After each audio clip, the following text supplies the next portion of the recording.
And while you guys are taking a broader view and tackle anything from therapeutics to medical devices, diagnostics, and much more, thinking about these things, what do you see as the status for Vesalius Biocapital III? When we were setting up the third fund, I think this was also one of the major questions, whether we should stick to all the four subsectors, with digital health being a newcomer. I think in the second fund, this was kind of an unknown insect to us. And we decided to go for all of them because on one hand, we believe in a balanced portfolio. And also that is something we sold to our investors previously, that we are not only looking into the therapeutics deals, where, as I said before, you are more or less getting rid of it before it comes to the market, but also support companies in medtech and diagnostics and digital health, which could have a large impact on patient care with that third fund. And I think it was a conscious decision to go for all four subsectors.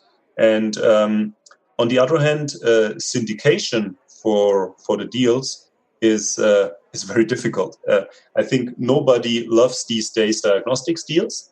A bit more love is going towards medtech deals. But when I started my career, I think everybody was talking about medtech rather than doing therapeutics, and that pendulum swung is at the other end right now. I think you hardly have any medtech focused funds anymore in Europe, and same is more or less true for the US.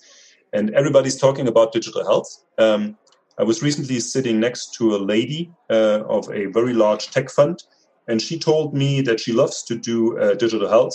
But when we were going in detail, she was telling, I'm only investing in B2C tools, not going for regulatory approval. Where I said, well, we are just at the other side of the fence. We would only go for tools with CE marking and FDA approval. So digital health is really considered a couple of things under this one umbrella. In terms of our status, we have executed 7 investments. By the end of the year, we'll likely be around 10 or 11. And then we are almost through that third fund, and then back the companies for and going to the, let's say, to the finish line within the next couple of years.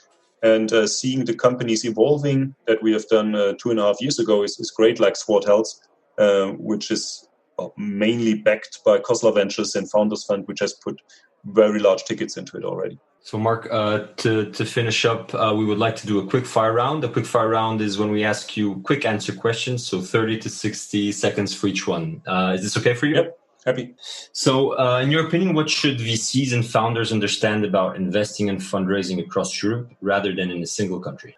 Well, I think most of the entrepreneurs these days accept that we're having a geographical agenda, and they are sometimes faced with the question, would you move from France to Germany or from Israel to Germany or somewhere else in Belgium?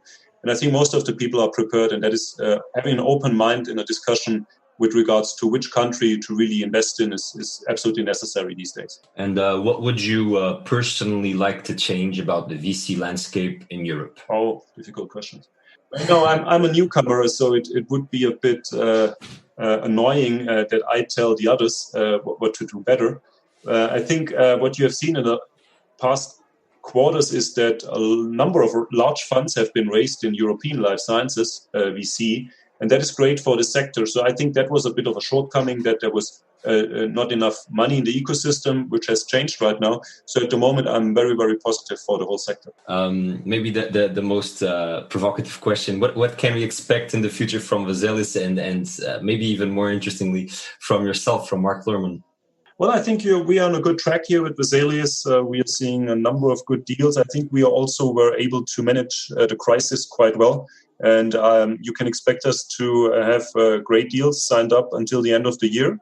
And that I'm able to support the management teams of the companies in a way that simplifies their work and brings them to developing great products and realizing great exits.